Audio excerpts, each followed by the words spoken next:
eyegenda kuba phase 1 era gye tuza okukola tumale okugaziya tulunzike bulungi. Bakansala ku disitulikiti y'e Kizza abali kakiiko ka Works Committee abadde bakulembeddwamu Namugasa abasinkanya abatuuze ku luguudo oluva e Buloba ne luyita e Ssentema okutuuka e Kakiri nga babategeeza nga bagenda okukola ekkubo lino nga bali wamu kolansi okugonza mu by'entambula. Ffe tetugenda kusaba kyapa kyo kusalako ttaka lyo. Tugenda kuyisa buyisa kkubo lino already eririwo. Kati obugazi butugendako twagala kuimprovinga lino ekkubo twaliteese twali list gye twateeseyo nga twagala kuimprovinga amakubo ag'e Kiso district. Babadde babannyonnyola abatuuze bategeeza nga disitulikiti y'e Kiso bwe yafuna ebyuma ebikola enguudo nga n'olwekyo basazeewo nga kansa enguudo ez'enkizo okuziiwamu kolansi naye nga bakabatemye nti abo abazimba mu road reserve tebagenda kuliyirirwa ekibajja mu mbeera ne batandika okuboogerera ebisongovu. Bagezezzaako okubakkakkanya nga buteerere nga n'ekiddiridde olukiiko kulwamuka. Abatuuze bamulaba njagala bagenda kubakalakata basamugayina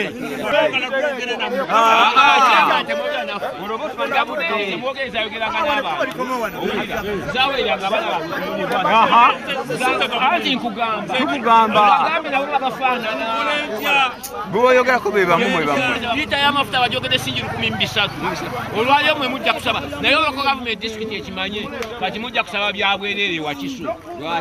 Lwaki wano nga togenda kusasulwa omuntu yagula futi 3 kwasana ate omutwaleko balireke era abewa Kiso tubabuuze. Abamu banenyeza basentebe b'ebyalo byabwe abataababuulira ku nkulaakulana eno bwe baali babakolera endagaano z'okugula.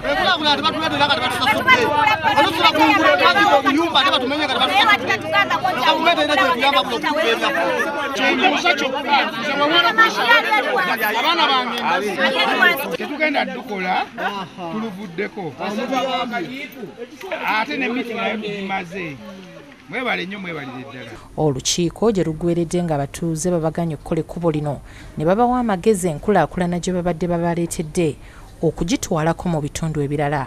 Bano beeyongeddeyo ku luguudo lw'e Bukasa lwe bagenda okuyiwamu Maramu ng'abaayo basanyukidde enkulaakulana wadde nga naye abatuuze babalaze okusoomoozebwa kwe bayinza okusanga. Bino si byakkubo tulimu tubyagala byonna tulyagala nnyo tulisanyukira nnyo twagala obwerufu. Nina emidija ejafene 10 ukubo jibala ndya sebo ogenda gisimba kudeki tudemo okulya enkulaakulana tujagala nkiwagira emirundi n'emirundi nti ekyo kibeerewo naye kye twagala okukkaatiriza nti tukakase nti tusasulwa bwe muba muyise mu byapa bya Kizza Willy yakusakidde eggulire lino Bukedde TV.